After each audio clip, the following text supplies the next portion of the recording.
Olá, família! Sejam todos bem-vindos ao estudo diário das Escrituras. Gratidão pelos comentários de vocês aqui no YouTube, nos grupos de WhatsApp também.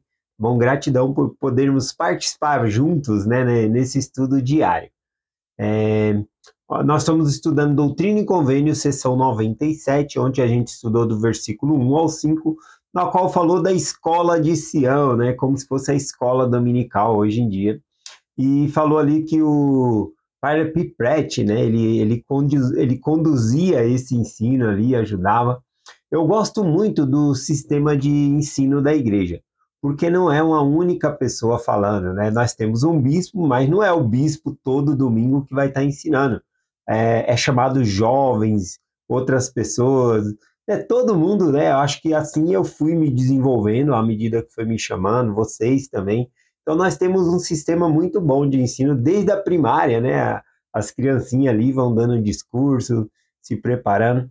E, embora não sejamos pessoas tão instruídas, né? No sentido de conhecer bem hebraico ou grego na hora que nós vai compartilhar a escritura, mas isso traz um crescimento para nós.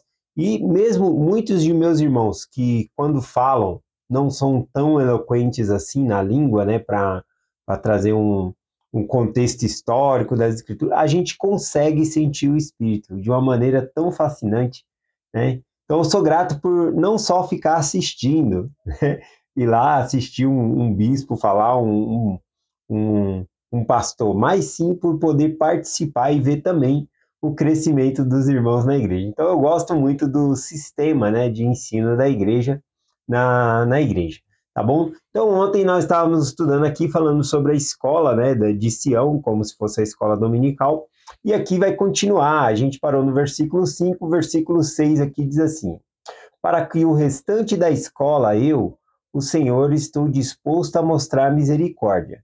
Contudo, existe alguns que precisam ser repreendidos e suas obras tornar-se-ão conhecidas. Bom, então aqui, né, a gente consegue ver que na mensagem de ontem ele elogiou aqueles que estavam zelosamente buscando as escrituras, estudando, né, que ele estava muito satisfeito com as pessoas que estavam frequentando essa escola. Mas aqui também a gente consegue ver que mesmo entre os que estão frequentando, alguns precisam ali de arrependimento, precisam ser repreendidos, como o Senhor está falando aqui.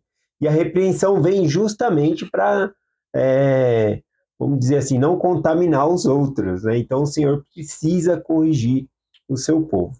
Aqui então o versículo 7 diz assim: está posto o machado à raiz da árvore, e toda árvore que não produz bons frutos será cortada e lançada no fogo. Eu, o Senhor, disse-o. Bom, essa figura de linguagem aqui, né, de um machado está posto à raiz da árvore, ela foi bem ensinada por João Batista, né? Lá em Mateus, capítulo 3, versículo 10, nós temos a mesma figura de linguagem, né, que é um machado posto à raiz da árvore.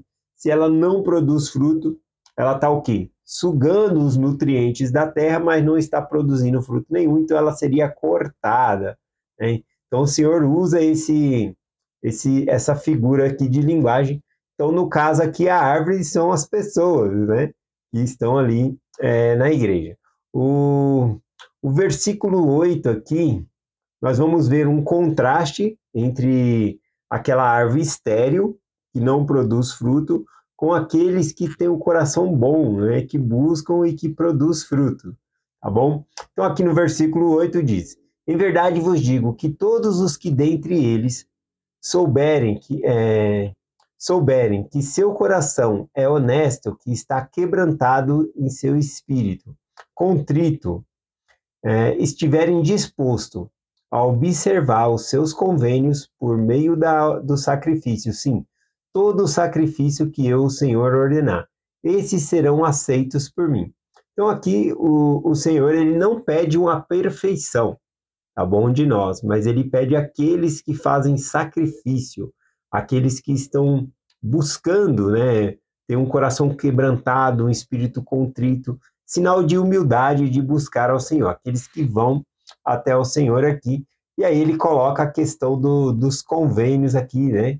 Aqui ele falou, aqueles que observam os convênios, né, por meios de sacrifícios, por meios de se esforçar para viver esses convênios. Então, o Senhor não exige ali uma perfeição de nós, mas Ele exige que nós possamos nos sacrificar, tá bom? Para poder guardar esses convênios aqui. O versículo 9 diz, pois eu, Senhor, farei com que produzam como a árvore muito frutífera, plantada em terra fértil, junto ao ribeiro de água pura. Produz muitos frutos preciosos. Então, aqui a gente vê que o nosso crescimento não é sozinho, ele é conjunto, é o Senhor que dá o crescimento. Então ele está falando, eu, o Senhor, farei com que esses aqui, que têm o coração honesto, puro, que buscam ao Senhor, que fazem sacrifício, se esforçam para guardar os convênios que fez, esse o Senhor vai fazer com que produza muitos frutos, né? Então, quando ele traz aquela linguagem do machado posto ao pé da árvore, porque não dá frutos, então a árvore tem que ser cortada, o fogo ali, lançado ao fogo, significa ser separado da presença de Deus. E aqui a gente vê, então, o Senhor trazendo a figura de linguagem que os que estão com ele vai produzir muitos frutos. É como uma árvore plantada junto ao ribeiro, não é lá no lugar seco, onde não tem água, né? Perto do ribeiro, onde ela consegue, as raízes conseguem atrair os nutrientes, consegue ter a umidade necessária ali para produzir frutos. Então, aqui a observação é que não é sozinho que a gente cresce, é estando com o Senhor Deus que a gente vai frutificar, dar os frutos, né? Continuando aqui o versículo 10, em verdade vos digo que é meu desejo que me construam uma casa na terra de Sião, conforme o modelo que vos dei. Aqui novamente, então, ele expressa, né, o Senhor expressa a vontade dele que eles construam um templo lá em Sião, no condado de Independence, né? Lá tinha sido um terreno consagrado lá para a construção do templo. E também o Senhor anunciou o templo lá em Kitra, né, que eles estavam construindo, e a ideia era que construísse um lá também, na cidade de Sião. Aqui, então, vamos ler o versículo 11 e 12, que diz o seguinte, sim, que se construa rapidamente com os dízimos de meu povo. Eis que esse é o dízimo e o sacrifício que eu, o Senhor, exijo de suas mãos, e que de mim me construais uma casa para a salvação de Sião. Aqui, então, o Senhor fala o recurso que era para eles usar para construir esse templo, né? Aqui ele fala sobre o dízimo. Acredito que o dízimo aqui se refere mais em sacrifícios, né? Em ofertas do que a parte 10% aqui, tá bom? Então, seria por meio dessas doações que eles conseguiriam ali fazer essa casa ao Senhor. Então, o objetivo aqui não é apenas erguer prédio, né? Um prédio ali bonito como templo, mas é as ordenanças que está lá dentro que é importante. Então, o Senhor coloca ali como principal essa parte de ordenança. O versículo 13 e 14 diz assim, como um lugar de ação de graças para todos os santos, e em todo lugar em instrução para todos aqueles que forem chamados ao trabalho para o ministério, em todos os seus diversos chamados e ofícios, para que sejam aperfeiçoados no entendimento do seu ministério, em teoria, em princípio, em doutrina, em todas as coisas concernentes ao reino de Deus na terra, cujas chaves vos foram conferidas. Aqui ele fala, então, a função desse templo, que era para aperfeiçoar os membros da igreja. E aqui ele fala para que sejam instruídos, né? Instruídos do alto, instruído por Deus aqui. Então, eu gosto de comparar o templo também como se fosse uma universidade. A gente vai ao templo e a gente aprende muitas coisas das escrituras, porque muita coisa no templo ela é simbólica e remete às escrituras. Então, o templo ali passa a ser como se fosse uma faculdade, uma universidade para nós, trazendo essas instruções aqui, conforme mencionei, tá bom? Então, as duas funções, né, do templo aqui, seria essa ação de graça, conforme aqui a ação de graça é um lugar de adoração, um lugar de reverência, tá bom? Então lembrando que o templo também era um lugar onde eles iriam tomar o sacramento, fazer as reuniões, tá bom? Não tinha a mesma finalidade que hoje, porque depois do templo o Senhor vai revelando as ordenanças que se faz lá dentro. O versículo 15 e 16 aqui diz o seguinte: e se meu povo me construir uma casa em meu nome, vou ler de novo, e se meu povo me construir uma casa em nome do Senhor, não permitir que nela entre qualquer coisa impura, de modo que não seja profanada, minha glória descansará sobre ela. Sim, minha presença lá estará, porque entrarei nela e todos os puros de coração que nela entrarem verão a Deus.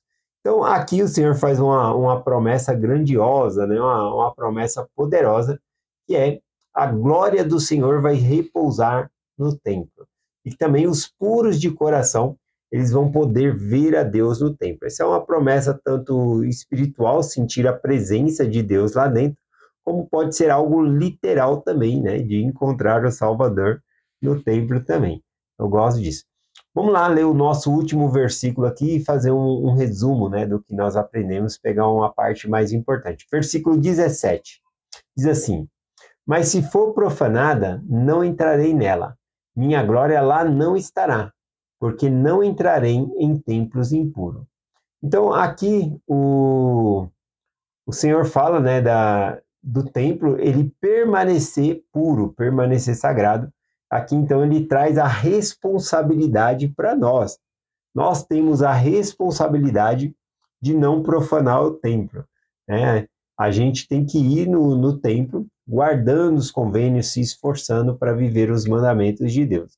Então, nós se tornamos responsáveis para que o templo ele continue sagrado. Para quê? Para que a presença de Deus continue lá, tá bom? Então, o propósito de existir os templos não é o propósito em si mesmo para uma casa para Deus, porque Deus ele é dono de tudo, né? É mais para que nós possamos fazer convênio com o Senhor e desfrutar da presença do Senhor com mais intensidade no templo, tá bom? Então, trazendo para essa direção aqui a mensagem, eu gosto muito da palavra do presidente Nelson. Ele diz, em alguns aspectos, é mais fácil construir um templo do que preparar um povo para entrar no templo, né? O presidente Nelson ele disse essa frase em várias ocasiões já, em vários discursos diferentes. Esse aqui foi na conferência de outubro de 2019, no discurso dele também. Essa afirmação, né, do presidente Nelson, ou seja, esse ensinamento, né, embora os templos eles demandam muito tempo para construir, recursos, dinheiro, né? E ainda assim ele coloca que é mais fácil construir um templo do que edificar um povo, né, para entrar dentro desse templo. É uma preparação ali espiritual que nós devemos ter, viver os mandamentos e assim por diante, tá bom? Então, por isso a nossa responsabilidade, né? O versículo 15 e 16 que nós lemos faz uma conexão com isso que estamos falando, que se entrar alguma coisa impura no templo, a presença de Deus não vai estar lá. Então, a nossa responsabilidade, tá bom? De podermos ser puro para entrar no templo também, tá bom? Nos esforçando nesse aspecto também. Bom, aqui, né, eu trouxe a fala do presidente Nelson, mas diversos líderes, eles enfatizam que o templo ele é essencial, mas que o povo preparado para entrar dentro dele é mais essencial ainda. Aliás, o objetivo de um templo existir é justamente para que nós possamos entrar e fazer convênio com o Senhor. Bom, então, essa mensagem que nós compartilhamos hoje, em nome de Jesus Cristo, amém. Até amanhã.